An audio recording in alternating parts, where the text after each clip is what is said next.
বন্ধুরা, আপনাদেরকে অসংখ্য প্রীতি এবং শুভেচ্ছা জানিয়ে আজকের হেলথ কেয়ার এপিসোড আরম্ভ করছি। আজকের হেলথ কেয়ার এপিসোডে আমরা সেই বিষয়টা নিয়ে আলোচনা করব, natural ways to lower cholesterol without medication. অর্থাৎ আমরা ঘরে বসেই আমরা ন্যাচারাল ওয়েতে কোলেস্টেরলকে আমরা কিভাবে আমরা কমাতে পারবো, কন্ট্রোল করতে পারবো, আমরা সেই বিষয়টা নিয়ে আলোচনা করব। বন্ধুরা, আপনারা সম্পূর্ণ ভিডিওটা দেখবেন, স্কিপ করবেন না। আপনাদের মধ্যে যারা এখন আমার চ্যানেলকে সাবস্ক্রাইব করেন নাই, কাইন্ডলি সাবস্ক্রাইব করে নেবেন, বেল আইকনে ক্লিক করে অল বাটন অন করে রাখবেন। তো বন্ধুরা, আজকের বিষয়টা হচ্ছে আমরা কিভাবে ঘরে বসে ন্যাচারাল ওয়েতে, প্রাকৃতিক উপায়ে আমাদের ব্লাডের মধ্যে কোলেস্টেরলকে আমরা রিডিউস করতে পারবো, কন্ট্রোলের মধ্যে রাখতে পারবো, আমরা সেই বিষয়টা নিয়ে আলোচনা করব। বন্ধুরা, আমরা প্রায় শুনে থাকি কোলেস্টেরল, ব্লাডের মধ্যে কোলেস্টেরল আছে। প্রত্যেক মানুষের ব্লাডেই কোলেস্টেরল আছে, শুধু মানুষই নয়, যে কোনো প্রাণীর দেহে কি আছে, ব্লাডের মধ্যে কোলেস্টেরল আছে। তো এই কোলেস্টেরল জিনিসটা কি? তো কোলেস্টেরল হচ্ছে মানুষের ব্লাডের মধ্যে ফ্যাট লাইক বা মোমের মতো, ওয়াক্স মোমের মতো একটা এলিমেন্ট, একটা উপাদান, একটা বস্তু।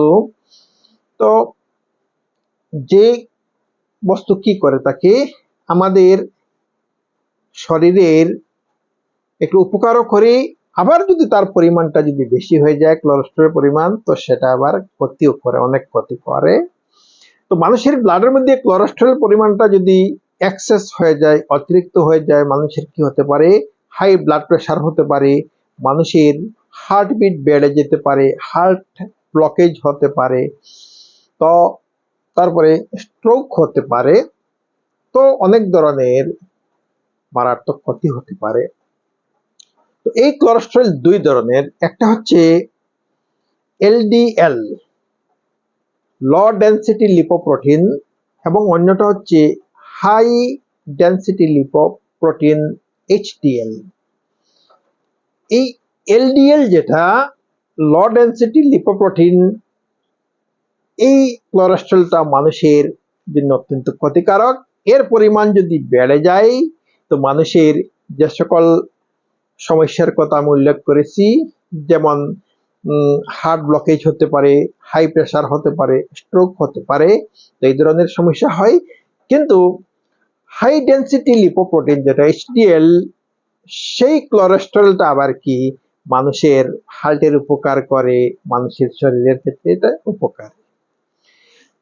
তো মেইন যে ব্যাপার সেটা হচ্ছে, এই মানুষের ব্লাডের মধ্যে কোলেস্টেরলের পরিমাণ বৃদ্ধি পেলে যে ক্ষতি হয়, তো সেই কোলেস্টেরলটা হচ্ছে এলডিএল, লো ডেন্সিটি লিপোপ্রোটিন।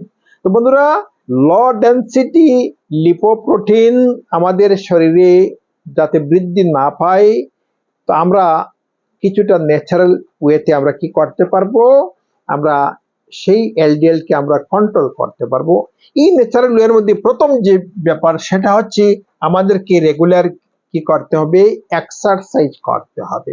বন্ধুরা, আমরা প্রতিদিন একটা সময় করি, আমরা যদি এক্সারসাইজ করে থাকি, সকালে ঘুম থেকে উঠে আমরা যদি আধা ঘন্টা 40 মিনিট আমরা এইভাবে যদি আমরা মর্নিং ওয়াক করি, আমরা সাইকেল চালিয়ে থাকি, তারপরে আমরা একটু দৌড়াতে থাকি, তো এই জিনিসটা কি করে, আমাদের ব্লাডের মধ্যে কোলেস্টেরলকে, মেনলি এলডিএলকে কি করে, কন্ট্রোলের মধ্যে রাখে।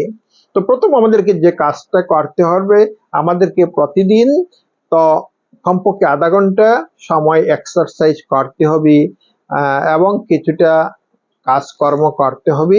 অর্থাৎ আমাদের শরীরে কি থাকতে হবে, মুভমেন্ট থাকতে হবে। এই মুভমেন্ট যদি থাকে, তো আমাদের কি হবে, ব্লাডের মধ্যে কোলেস্টেরল বৃদ্ধি পাবে না, মেনলি এলডিএল যে কোলেস্টেরল সেটা বৃদ্ধি পাবে না, নরমাল অবস্থার মধ্যে থাকবে।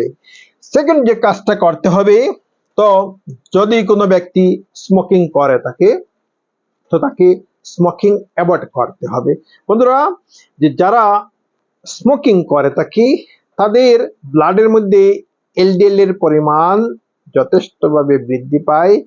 যত বেশি স্মোকিং করতে থাকবে, তত বেশি ব্লাডের মধ্যে কোলেস্টেরল বৃদ্ধি পাবে, এবং বিভিন্ন ধরনের সমস্যার সৃষ্টি হবে, হাই প্রেশার হবে, হার্টের মধ্যে সমস্যা হবে, লাংসের মধ্যে সমস্যা হবে।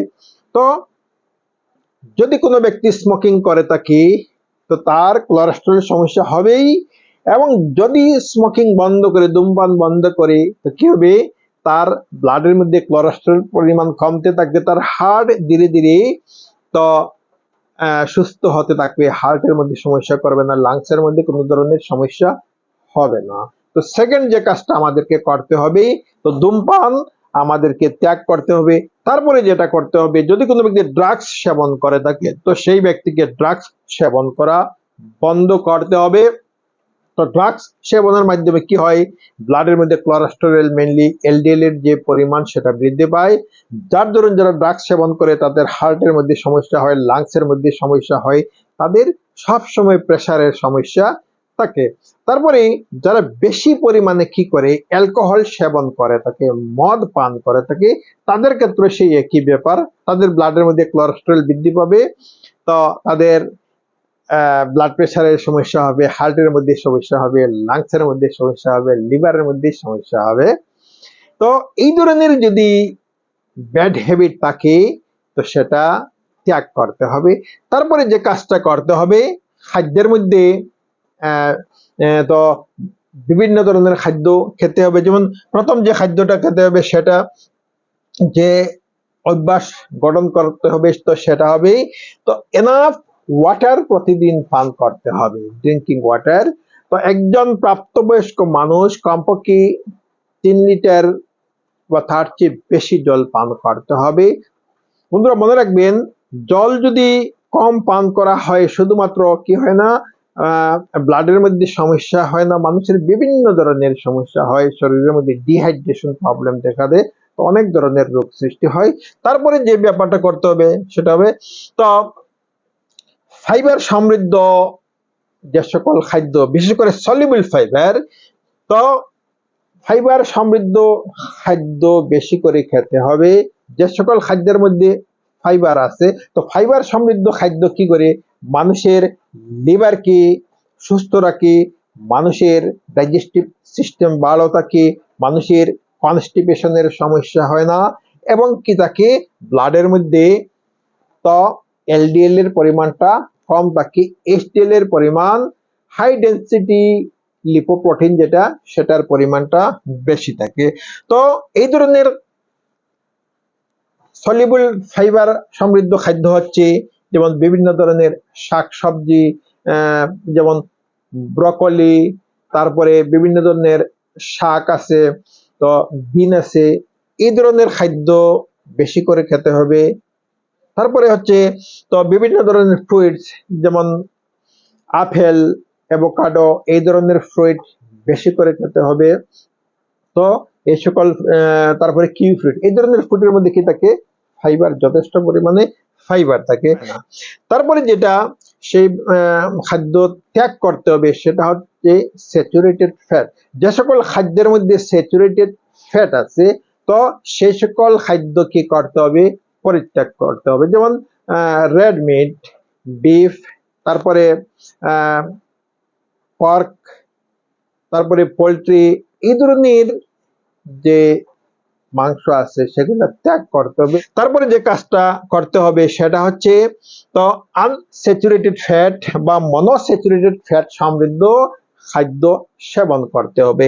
যেমন যে সকল খাদ্যের মধ্যে কি আছে, আনস্যাচুরেটেড ফ্যাট আছে, যেমন অ্যাভোকাডো, তারপরে হচ্ছে বিভিন্ন ধরনের নাটস, যেমন আলমন্ড আছে, ওয়ালনাট আছে, এই ধরনের খাদ্য বেশি করে খেতে হবে। তো এই ধরনের মনোস্যাচুরেটেড বা আনস্যাচুরেটেড ফ্যাট যারা সেবন করে তাদের ব্লাডের মধ্যে কি থাকে, কোলেস্টেরল এর মাত্রাটা কি থাকে, কম থাকে। বন্ধুরা আজকের ভিডিওটা ভালো লাগলে আপনারা লাইক করবেন। আপনাদের মধ্যে যারা এখন আমার চ্যানেলকে সাবস্ক্রাইব করেন নাই, কাইন্ডলি সাবস্ক্রাইব করে নেবেন, বেল আইকনে ক্লিক করে অল বাটন অন করে রাখবেন। তো আজ এই পর্যন্ত, থ্যাংক ইউ।